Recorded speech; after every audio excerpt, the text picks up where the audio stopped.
Humans have spent thousands of years studying animals. Documentaries, research papers, zoo exhibits, wildlife photographers risk their lives to capture the true nature of creatures in the wild. Nobody ever asked the animals what they think of us, so we did. What follows is what they would say, if they could, and if they were being completely honest. Dogs. Look, I love my human. I genuinely do. When he comes home, I lose my mind with happiness, and that's real. That's not performance. But I need to be honest about something. This man, my human, talks to me for 40 minutes a day about his problems, his boss, his ex, his feelings about his ex's new boyfriend. I sit there. I listen. I tilt my head at the right moments. He calls me his best friend. Meanwhile, he has not once asked me what I want to do today. Not once. Every single day. I get taken on the same route, the same 20-minute walk, the same 3 trees. I have opinions about where we should go. Nobody has ever inquired. And the food, I've been eating the same brown pellets for 6 years. 6 years. He orders different food for himself every night from an app. Last Tuesday, he had pad thai, butter chicken, and a dessert that arrived in a separate bag. I had the brown pellets. I am not complaining. I am simply noting that the distribution of culinary variety in this household is not equal. The worst part, he feels guilty about it, I can tell. He makes a face sometimes when he pours my food, a little grimace. He knows. But the pellets keep coming. I've decided this is fine. I've made my peace. I just want the record to show I noticed. Cats. Let me tell you what humans think our relationship is. They rescued us. We're grateful. We show it in subtle ways. Sometimes we're aloof, but that's part of our mystery. And deep down, we love them. Let me tell you what our relationship actually is. You provide the food and the warm surfaces. I tolerate your presence in exchange for these services. This is a transaction. I am comfortable with this. I am not sure why you need it to be more than this, but I've noticed you do, and I've learned to occasionally walk across your laptop to make you feel noticed. You're welcome. The thing that genuinely puzzles me is that humans know this. Researchers have published studies explaining that cats manipulate their owners through a specific type of purr that triggers caregiving instincts in humans, essentially embedding a cry into a pleasant sound so you respond to us the way you'd respond to a baby. You read these studies, you share them online, you say, ha ha ha, yes, this is exactly what my cat does to me. And then you do it anyway. You hear the purr and you get up and you feed us. Every time. We didn't domesticate ourselves. You domesticated yourselves to us, and we would like to thank you for your service. Cows. I want to start by saying I don't have the energy for anger. I have made my peace with my situation, but I do have some observations. There are 1 billion of us on this planet. 1 billion. We are the most numerous large mammal in existence. And the reason for that is that you breed us to eat us. This is fine. Animals eat other animals. We understand food chains. What I find interesting is the framing. You have entire industries dedicated to telling you that you love animals. Documentaries, sanctuaries, rescue organizations. You cry at videos of dogs being reunited with their owners. You sign petitions about whales. You eat us 3 times a day. I am not judging. I genuinely am not. I simply find it curious that the same person who shares a video captioned, "Animals are pure souls who deserve our protection," will, 40 minutes later, order a burger. Not a plant-based burger, the regular kind, with extra cheese, also from us, by the way. We produce your milk. We produce your cheese. We produce your leather. We pull things. We eat grass and turn it into products your entire civilization runs on. And in return, you describe us as stupid. We produce everything. You eat the product and call us dumb. I have been thinking about this for years. I have reached no useful conclusion. Chickens. There are 33 billion of us. 33 billion. More chickens alive on this planet right now than any other bird. More chickens than there are fish in most estimates. We outnumber humans 4 to 1. And I want to ask, when was the last time anyone made a documentary about our inner lives? When was the last time a wildlife photographer spent months in the field capturing our emotional complexity? We have emotional complexity. Studies show we demonstrate empathy. Mother hens show physiological stress responses when their chicks are distressed, even when the hens themselves are not in danger. We plan for the future. We have distinct individual personalities. We also live, many of us, in spaces the size of an A4 piece of paper for our entire lives, unable to spread our wings, This is the standard. This is not considered controversial. This is just the chicken situation. 33 billion of us. And the most common thing anyone says that a chicken is that it crossed a road. I don't want to be dramatic, but I do want to note that we have been here the whole time. Dolphins. Humans love us. I understand why. We're intelligent, we seem friendly, we smile. The smile is anatomical, by the way. We physically cannot stop smiling. We could be having the worst day of our lives, and we look delighted. Humans see this and assume we are always happy to see them. We are not always happy to see them. Let me tell you what actually happens when a group of humans spots dolphins in the wild. Boats appear, multiple boats coming from different directions at the same speed, all trying to get close. Everyone on the boats is excited and pointing. The humans think this is a magical encounter. From our side, it is a threat assessment situation. We are calculating exit routes. And then there's the tourism industry. Swimming with dolphins, dolphin shows, dolphin therapy programs. There are facilities that charge significant money for humans to interact with us in pools. These facilities describe this as a joyful experience for everyone. I would like the record to reflect that a pool is not the ocean. A pool is a container of water that contains no fish, no currents, no other species, no distance, and no exit. And we are asked to perform tricks in it for food, for your healing journey. We are intelligent enough to understand exactly what is happening. That awareness does not improve the situation.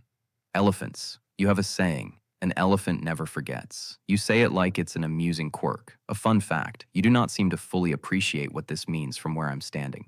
I remember every location where our family was safe. I remember every watering hole. I remember every migration route passed down through generations of matriarchs. I remember which humans were kind and which were not. I remember the ones we lost. We have funeral behaviors. When a member of our group dies, we return to the location. We touch the bones. We stand in silence. Researchers call this a form of grief. We have been doing this longer than your civilization has existed. And in the time your civilization has existed, you reduced the African elephant population by more than half in the 20th century alone, mostly for the ivory in our teeth, for piano keys, for decorative objects, for things you put on shelves. We don't put things on shelves. We don't need to decorate our environment. We just remember it, all of it, including the parts you'd rather we forget.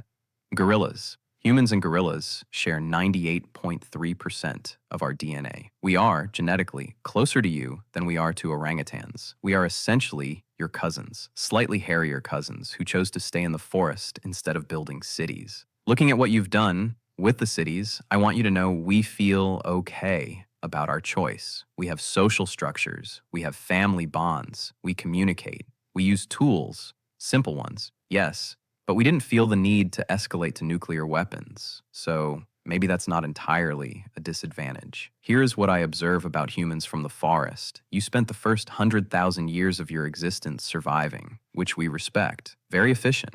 Then you developed agriculture and had more food than you needed, and something went wrong at that point. You started competing for the surplus. You invented hierarchy. Then you invented money.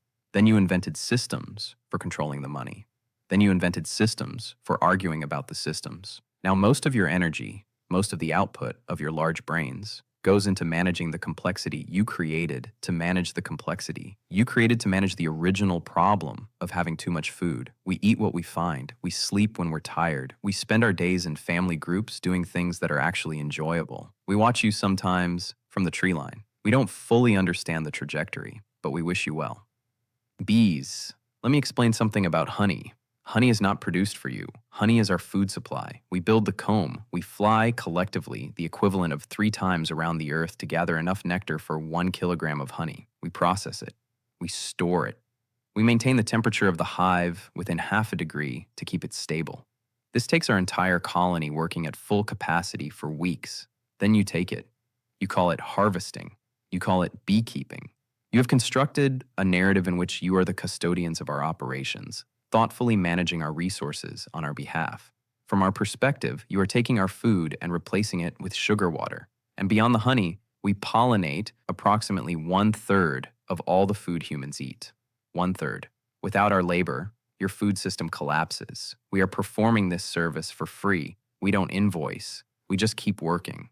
And in return, humans have managed to kill approximately 30% of managed bee colonies per year. our loss to pesticides, habitat destruction, and diseases that spread through the monoculture agriculture that replaced the diverse ecosystems that supported us for millions of years. We keep the world running. You make it harder for us to run it every year. We don't have words for what we think about this. We have dances. We communicate through movement. But if we had words, I suspect they would be impolite. Tigers. I want to address the framing issue. When a tiger attacks a human, the headline reads, "Tiger attacks man in wildlife reserve." The word reserve is doing a lot of work in that sentence. A reserve is what remains of the territory that was ours before your farms and your roads and your villages were built across it. 100 years ago, there were 100,000 tigers. There are now approximately 4,500. We did not reduce our own population. You removed our habitat, you removed our prey, and when some of us, confused and starving, wandered into the spaces where you'd moved to, you described us as a threat.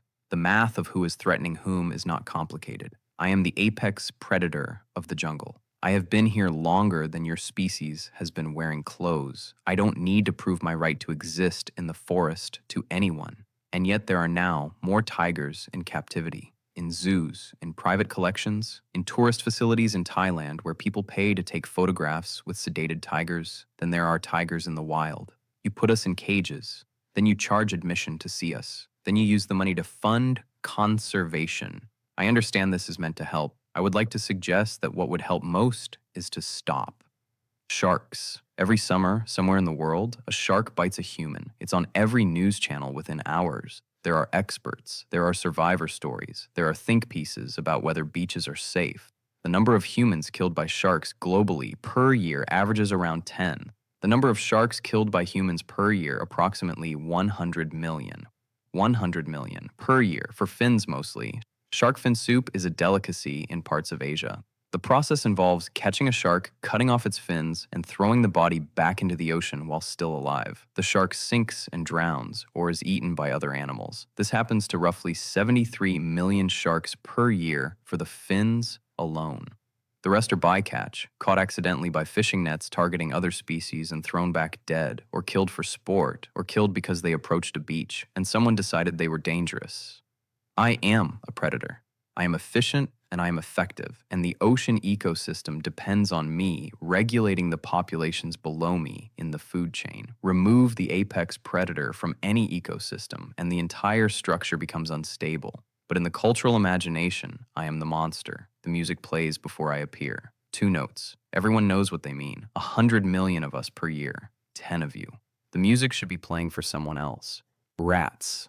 The Black Death killed 1/3 of Europe's population. For centuries, the blame was placed on us. We carried the fleas. We were the vector. Case closed. Here is what the historical record has gradually revealed. The conditions that allowed the plague to spread were conditions humans created. The medieval cities, densely packed, without sanitation, without waste management, with food stored in ways that attracted rodents, because the food storage systems were designed by people who didn't understand disease transmission. We didn't build those cities. We moved into the infrastructure you built. We ate what you left accessible. We are opportunistic survivors who thrive in exactly the kind of chaotic, resource-rich, poorly managed environments that human settlements consistently create. We didn't bring the plague to your civilization. Your civilization created the conditions for the plague, and we happened to be there. But we became the symbol, the rats, the vermin. The word rat became a verb meaning to betray someone, a metaphor for the worst kind of person. We've been living alongside humans for 10,000 years. We were in your grain stores before you knew what grain stores were. We have watched your entire agricultural civilization develop from the inside. We're not proud of everything we've seen, but we didn't cause it. We just survived it like we survive everything. That's not a flaw. That's expertise. Cockroach. I want to be straightforward with you. I was here before you. I will be here after you. This is not a prediction or a threat. It is a geological fact. My species has existed for 320 million years. Yours has existed for roughly 300,000. I was here before the dinosaurs were wiped out. I was here when they were wiped out. I was here when everything that replaced them evolved. I watched your entire evolutionary lineage from its beginning, and I will, statistically speaking, watch its end. I don't need your food, although I will eat it when available. I can survive a month without food, 2 weeks without water, and I can technically survive several days without my head, My body continues to function until it starves. I don't need your warmth, although your buildings are convenient. I can survive temperatures from near freezing to well above what most species can tolerate. I have no interest in you. I'm not afraid of you. When you turn on the lights and I run, I'm not fleeing in terror. I am simply preferring darkness, as I have preferred it for 320 million years. You find us disgusting. We are aware. This does not affect us. You are, from my perspective, a very recent, very active, somewhat dramatic species that has been on this planet for less time than it takes for a geological era to be named. You've done interesting things, I'll grant you that. But I was here before the interesting things, and I'll be here when they're done.